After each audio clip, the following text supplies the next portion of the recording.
e vamos tratar da repercussão da prisão de Joesley e Ricardo Saldi, que chegaram há pouco, como eu disse na manchete, lá em Brasília. Eles se entregaram à PF em São Paulo no domingo, depois que o relator da Lava Jato no STF, o ministro Fachin, decretou a prisão temporária dos dois por violação do acordo de delação premiada da JF. Fachin manteve o ex-procurador Marcelo Miller solto e apontou que não há provas de que o investigado tenha sido cooptado por organização criminosa. Na manhã de hoje, a PF também cumpriu os mandados de busca e apreensão na casa desses executivos da JF, no caso também do Joesley. Ô Vera, eu começo esse tema com você.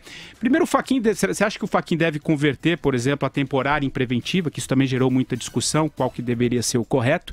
E o que você apurou de tudo envolvendo todo esse caso, para a gente já começar quentíssimo aqui o nosso debate, jogando depois para a nossa turma lá do Rio? Pois é, ô Patrick, você veja que nem no fim de semana houve trégua, teve notícia na sexta, no sábado e no domingo, depois de já ter tido no feriado. Então, o que eu acho é que a decisão do Fachin é contraditória.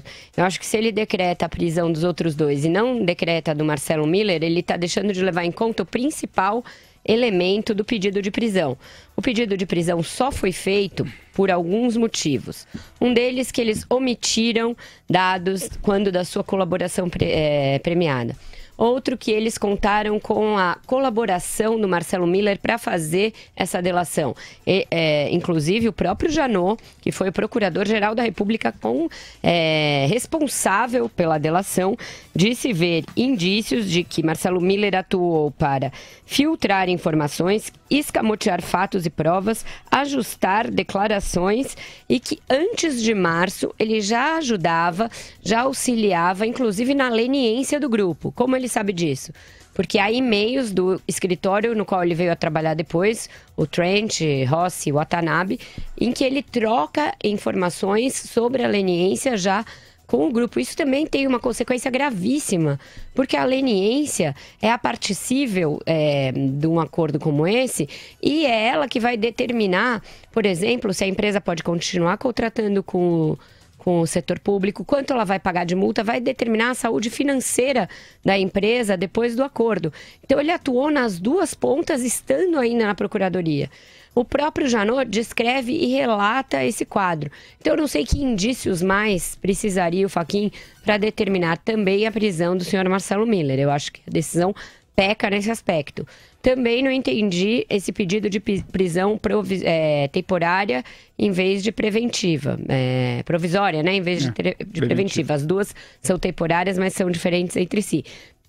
Eu acho que ela vai acabar sendo convertida. Ainda mais, porque isso a gente vai tratar adiante, e não está ainda no escopo do que você me perguntou, está com todo o jeitão de que esses irmãos batistas ainda vão querer fazer barganha em cima do que está havendo para ser soltos, para manter os benefícios. Eles já estão fazendo isso.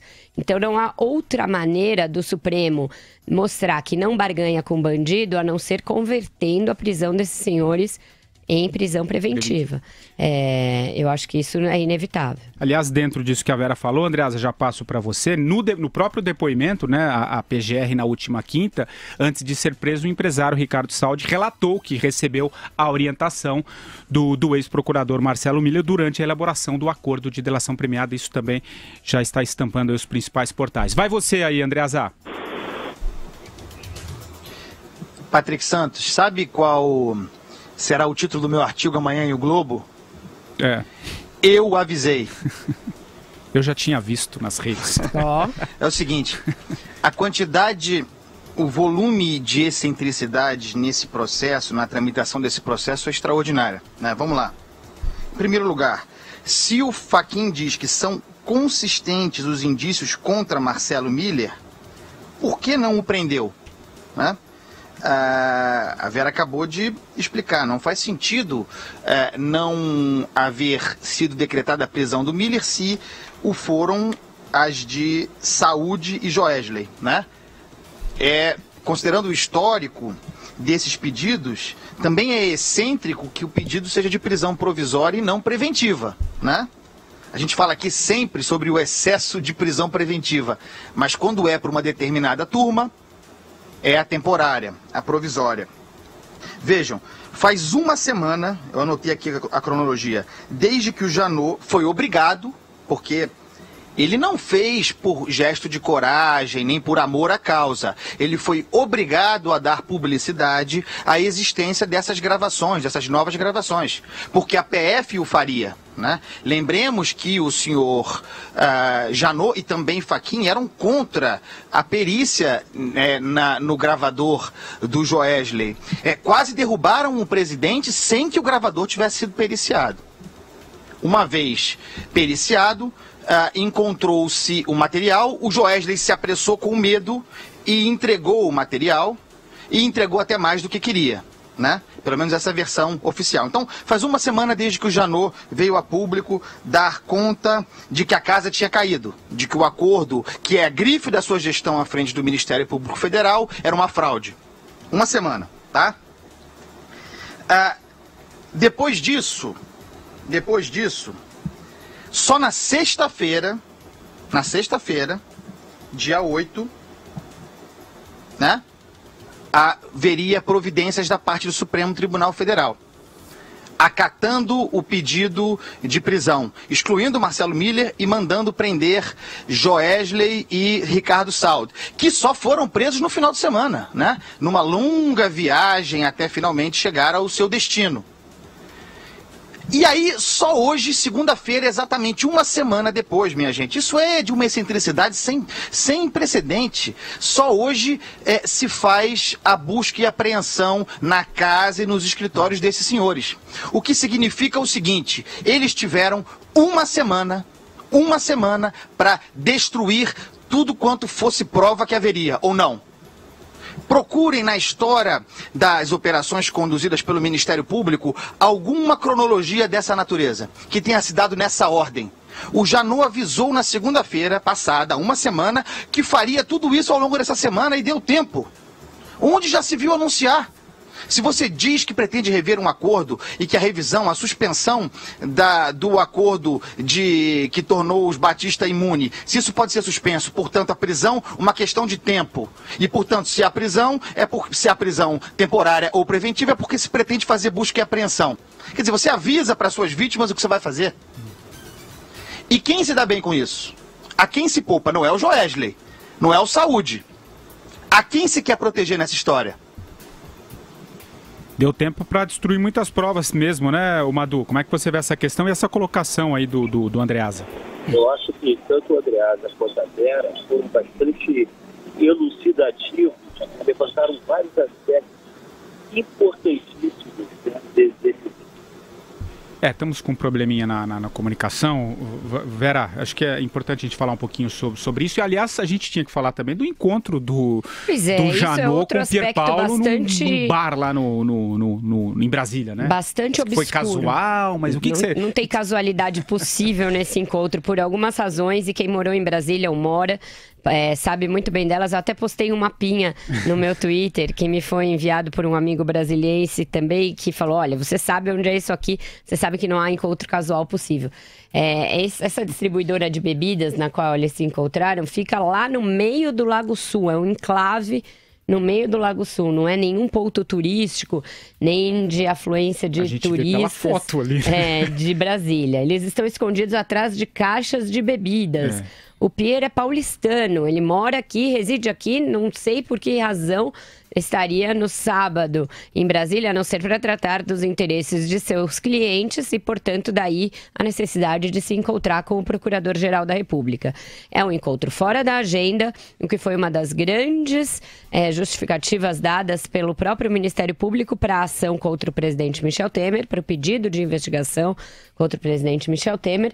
Então foi um encontro bastante heterodoxo. Não é o momento para o Procurador-Geral da República, que já está imerso em tantas desconfianças quanto ao seu trabalho, se encontrar na calada do dia ou da noite, atrás de um biombo de engradados de cerveja com um advogado do grupo JF. Não é aceitável, não é republicano, não é nem recomendável para que ele mantenha o pouco de credibilidade que ele ainda conserva nesta reta final, nessa semana final dele à frente da Procuradoria-Geral da República.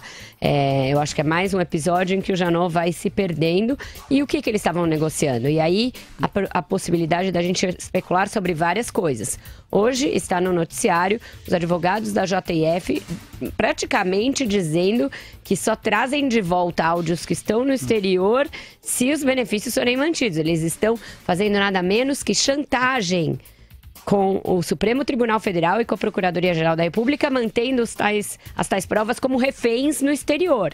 É disso que se trata, isso não é aceitável.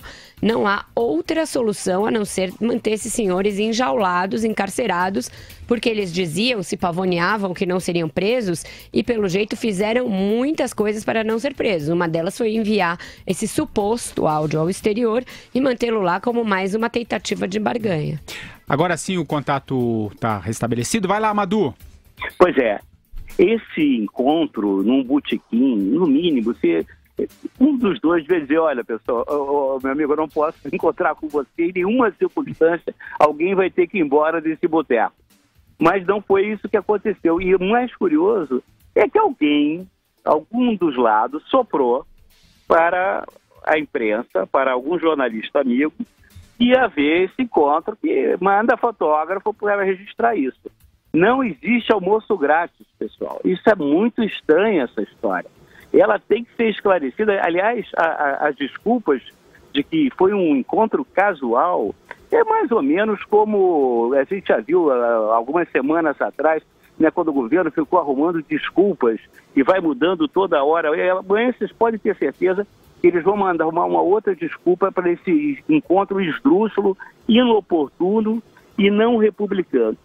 Só para não perder a minha intervenção anterior, mas para até ouvir o que Andreasa, Vera e Patrícia acham sobre o assunto, mas é interessante que nesse capítulo que a gente está assistindo agora, dessa novela, a gente vê uma nova mudança de eixo. Como é que foi?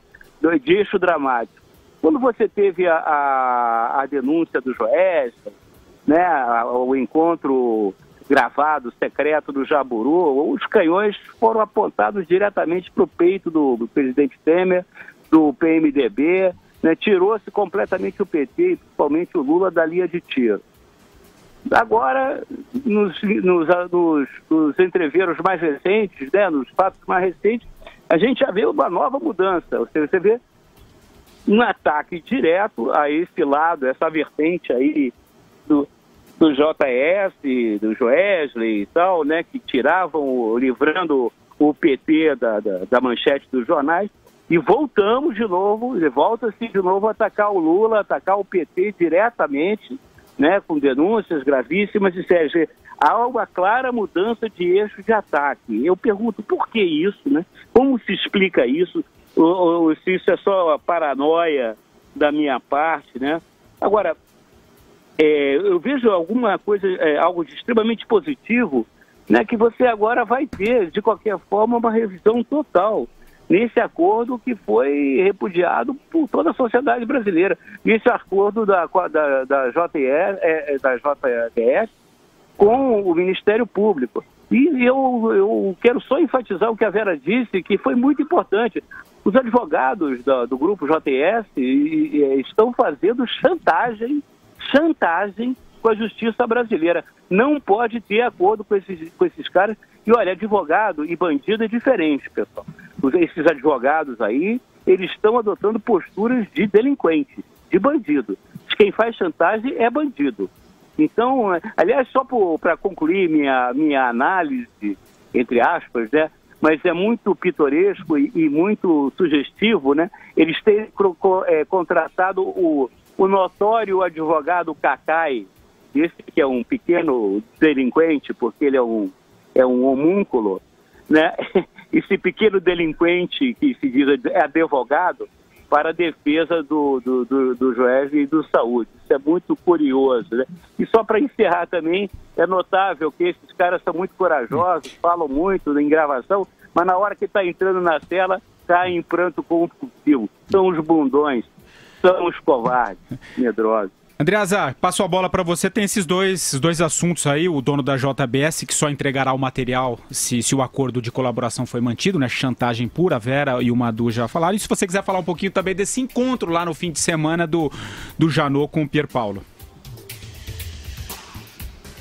O encontro é um escândalo, sobretudo se a gente considerar as circunstâncias em que se dá. O mais grave disso tudo, mais grave do que o encontro, é o Janot continuar soltando flechas, né? Flechas que ele não tem mais. Continuar apresentando denúncias. Isso é o mais grave. Tudo quanto o Janot fizesse, desde o episódio da segunda-feira passada, quando ele tornou público a fraude desse acordo dos Batista, agravado por esse encontro com o advogado dos Batista, tudo quanto ele fizesse estaria sob suspeita, a não ser renunciar. O que o Janot deveria ter feito, se ele quisesse guardar algo para a sua biografia, salvar a recha de sua carreira, porque a recha de seu mandato já era, ele teria renunciado. Não renunciou, nessas condições, sob suspeita, sob desconfiança, continua disparando as suas flechas. A denúncia que ele apresentou, e por que agora? E por que nesse momento, aos 47 do segundo tempo? A denúncia que ele apresentou, por exemplo, contra os petistas, contra Lula, contra Dilma, que é inepta, a Vera já havia comentado, uma denúncia muito fraca, na situação em que o Janot se encontra, só presta serviço ao Lula, Dilma e aos petistas. É como se a PGR fosse acabar no dia 17, como se o Janot fosse a PGR e ao fim do seu mandato a PGR fecharia as portas, não poderia apresentar mais nenhuma denúncia. É como se não houvesse uma nova procuradora a vir, né, para assumir a sua função com muito mais força. Ainda que pouca força, o Janot não tem força nenhuma hoje. E apresenta denúncias. Em busca de se salvar, em busca de criar narrativas, tudo isso que a gente está falando aqui, da parte do Janot, é tentativa de criar narrativas que não o incriminem. Ele quer se salvar, prestando um desserviço ao Estado, banalizando, rebaixando a função do Ministério Público. É exatamente o que ele está fazendo, apresentando denúncias ineptas, que só servem para si. É inacreditável que a gente esteja vendo isso. E não vai parar por aí, provavelmente ele vai apresentar a nova denúncia contra o presidente Michel Temer, vem anunciando isso. Tem até a sexta-feira para fazê-lo, ou até o domingo, né? Já que agora se trabalha no fim de semana, no Judiciário e no Ministério Público brasileiros. E aí poderá sim fazer. Eu acho que ele está dando a entender que não vai recuar nisso, né? Até agora não pretende recuar. Eu acho que também é digno de nota, Patrick, que a gente diga aí... Diga lá. Que o senhor Marcelo Miller foi bastante reticente no depoimento de horas que ele prestou. Eu achei que ele foi muito cuidadoso, tanto ao se defender, ele foi genérico, dizendo: não pratiquei crimes, não atuei como agente duplo. Eu acho que ele deixa aí uma brecha para vir a colaborar no futuro. E aí sim, o do senhor Rodrigo Janot estaria bastante complicado, ao meu ver. Vai, Andreasa. Não, eu queria dizer que exatamente isso. Agora, tudo o que se espera são providências relativas ao Marcelo Miller. Por que eu acho... Bom, eu tenho certeza que o Janot não tinha chances, não tinha alternativas se não apresentar o pedido de prisão contra essa cambada, certo? Ele não tinha alternativa. Se ele não o fizesse, a Raquel Dodge assumiria e tomaria as providências desde o início. Talvez, inclusive, dando peso maior à investigação, porque isso me parece eclipsado um pouco por esse conjunto feito ao longo dessa semana de pedido de prisão, prisão aceita, prisão feita, busca e apreensão. Um clima de anestesia que tira do foco aquilo que talvez a Raquel Dodge não fizesse, que é investigar a cronologia mais uma vez a cronologia, desse acordo, do modo como esse acordo foi firmado. A cronologia da participação do Marcelo Miller, a natureza da relação do Marcelo Miller com o Janot, a natureza efetiva da relação do Miller com o Joesley e com o Saud, e, de fato, botar no papel claramente que cronologia é essa, qual é a verdade sobre o modo como esse acordo foi tramado. O Saud disse hoje, disse no dia 7, que foi orientado pelo Marcelo Miller sobre como proceder em termos delativos. Isso. Então, tudo agora que deveria interessar em termos investigativos é a participação do senhor Marcelo Miller. Quem é Marcelo Miller nessa história de verdade? E qual a natureza da relação dele com o Janot? É isso que eu quero saber. Madu, vai você. Pois é, a figura do Marcelo Miller é cada vez mais misteriosa, né? Como a Vera falou, ele foi super reticente no depoimento dele, na defensiva, evasivo, e eu fico curioso de saber, afinal, exatamente qual o papel que ele teve nessa história toda. Ele afirma que não foi agente duplo. Então, ele foi o quê? Né? E até ele sai do emprego público, né, razoavelmente bem pago, para dizer excelentemente pago, para trabalhar num escritório, né, especializado em delações, né, premiadas e exatamente se encarregando desse caso dos irmãos Batista e tal. Nós precisamos dessas respostas, né? O público, a opinião pública quer essas respostas o mais cedo possível, e até que ponto o Ministério Público, né, o Rodrigo Janot, está envolvido com o Marcelo Miller. Essa questão está posta. E isso é extremamente grave, isso precisa ser esclarecido. O comportamento último do Rodrigo Janot, essa de tomar cerveja em boteco com o advogado do camarada lá, é inaceitável, né? Você vai juntando as coisas, você vê alguma coisa de muito estranho está aí. É preciso que se esclareça, é preciso que se diga o quanto antes o que é de verdade, o que é de factível. E, inclusive, assim, no caso específico das denúncias do Joesley, o que tem de verdade, o que tem de mentira e qual é a intenção inicial dele naquela primeira revelação, né, que o Rodrigo Janot denunciou, Michel Temer se revelou, o encontro lá no Palácio Jaburu, o Rodrigo Rocha Loures, qual o papel dele, essas coisas. Precisamos também saber, de uma vez por todas, quem é quem nessa história, o que faz e por que faz. Bom, aqui me explicam, direto do Supremo, eu perguntei a coisa da temporária versus preventiva, que no caso em tela se decidiu pela temporária porque se trata de crimes passados e não em andamento. Eu acho um equívoco, porque crimes podem estar em andamento justamente em relação à destruição de provas. Então, é evidente que há uma interpretação equivocada aí. Eu acho que outra coisa também bastante importante de se investigar é o tal áudio enviado ao exterior, esse do Zé Eduardo Cardoso, né? Só pode ter sido feito agora. Porque pode ter sido feito nesses dias, inclusive, esse envio, depois de que veio à tona o escândalo. Então, isso é obstrução de justiça, isso é absolutamente ilegal, não é não, pessoal? É isso, e também em que circunstâncias se deu essa gravação? Porque no áudio interceptado e que suscitou essa abertura agora de procedimentos contra eles, a revisão do acordo, etc., eles dizem que eles tentaram cooptar o Zé Eduardo Cardoso, mas não conseguiram. E agora já estão dizendo uma terceira versão que sim, teriam conseguido alguma coisa dele e esse áudio estaria lá no exterior para um momento conveniente de vir a público. Ora, o momento conveniente de vir a público é esse. E nem se trata mais de negociar algum benefício ou não.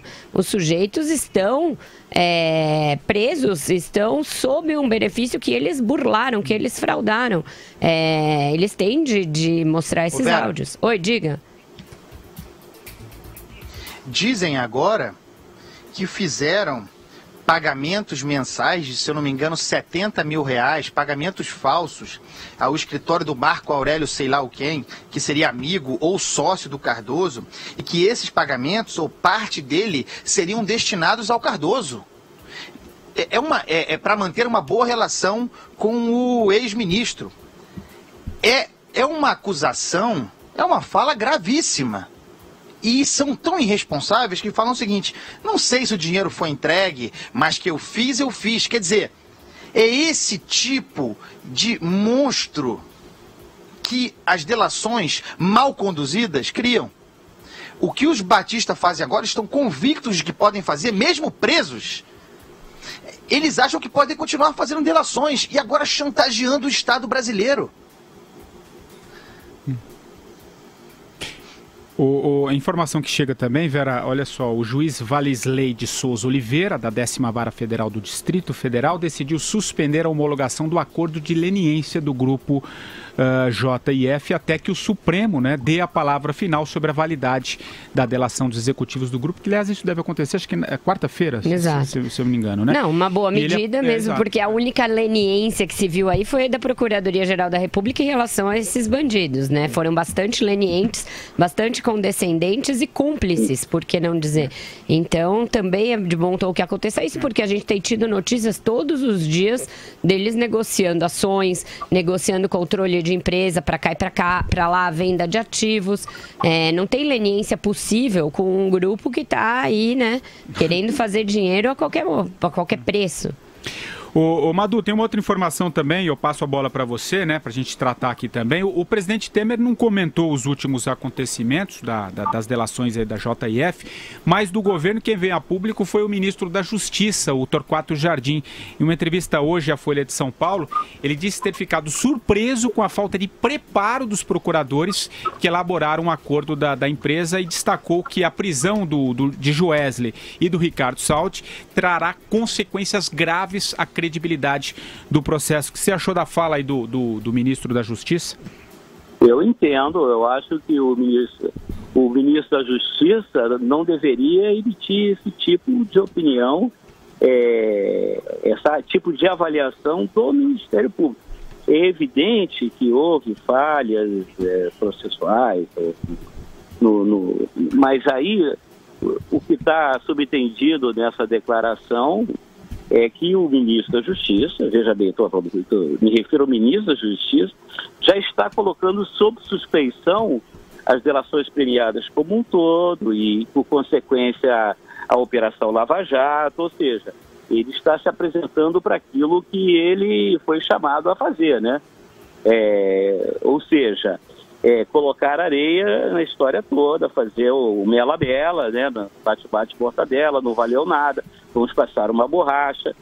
E você poderia esperar isso de um operador, de algum político do PMDB, agora do ministro da Justiça, um homem que está num cargo de Estado, ministro de Estado, no mínimo está errado, é vergonhoso, né? Agora ele está aí para isso mesmo, né? Ele se submeteu a esse convite, essa convocação do presidente Temer, justamente para se prestar esse tipo de serviço. Eu acho isso lamentável. Vai, Andreasa. Eu li a entrevista e o ministro da Justiça é muito provocado, né? E na maior parte das respostas, ele é evasivo. Inclusive fazendo isso que o Madureira disse que ele deveria fazer. Não cabe a mim comentar, isso é responsabilidade do procurador-geral, é assim, isso não é. Ele fugiu. O que ele disse, no entanto, de substancioso, isso de que essa lambança põe em risco a cultura da delação premiada, ainda incipiente entre nós, tem lá o seu grau de verdade, tá? É por isso que eu digo aqui, já disse várias vezes, já escrevi, e eu vou ser generoso com o Janot, tá? Vou chamar ele apenas de assodado, de incompetente. Que o assodamento e a incompetência do Rodrigo Janot criaram uma situação que o transforma no maior inimigo da Lava Jato hoje. Porque bota em risco exatamente o Instituto da Delação Premiada. Está em risco. Ou alguém tem dúvida de que enquanto nós estamos aqui falando, há um movimento incrível do establishment para aproveitar a brecha causada por essa lambança para botar freio na delação premiada? Alguém tem dúvida? E o Janot não tem responsabilidade sobre isso? Os procuradores que conduziram um acordo dessa natureza não têm responsabilidade sobre isso? O acordo feito com o Sérgio Machado, o acordo feito com o Delcídio. De repente, os acordos que são importantes estão todos sob suspeita. Não é à toa.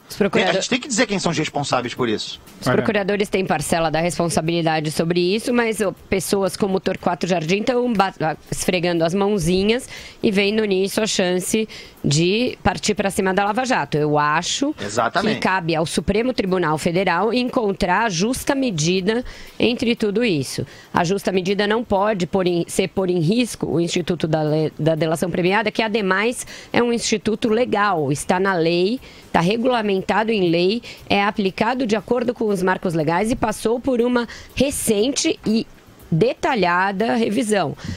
Todos os ministros do Supremo se debruçaram durante 3 dias ou 4, sobre vários aspectos do Instituto da Delação Premiada e acabaram por corroborá-lo. Não é porque uma delação está eivada de ilegalidades, e ela está, acho que todos nós aqui concordamos com isso, que o Instituto como um todo está comprometido, porque isso bastaria para todas as leis que fossem infringidas no Brasil, você culpar a lei e não culpar quem a infringe.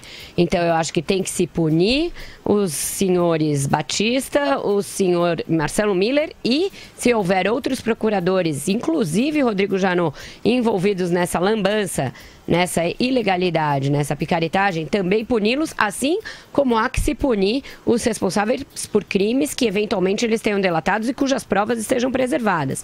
Mas daí, a partir para cima do Instituto da Delação, que eu não tenho dúvida que é uma consequência que vai haver, porque as pessoas estão se armando para isso, no Executivo, no Legislativo e até no Judiciário, aí eu acho que cabe às pessoas de bem desses outros poderes e da imprensa e da sociedade como um todo sair em defesa do Instituto da Delação Premiada, que é um marco civilizatório, é um avanço institucional e legal e é o que permite a gente ter passado de um estado de absoluta impunidade para uma punibilidade relativa, que é o que a gente tem hoje.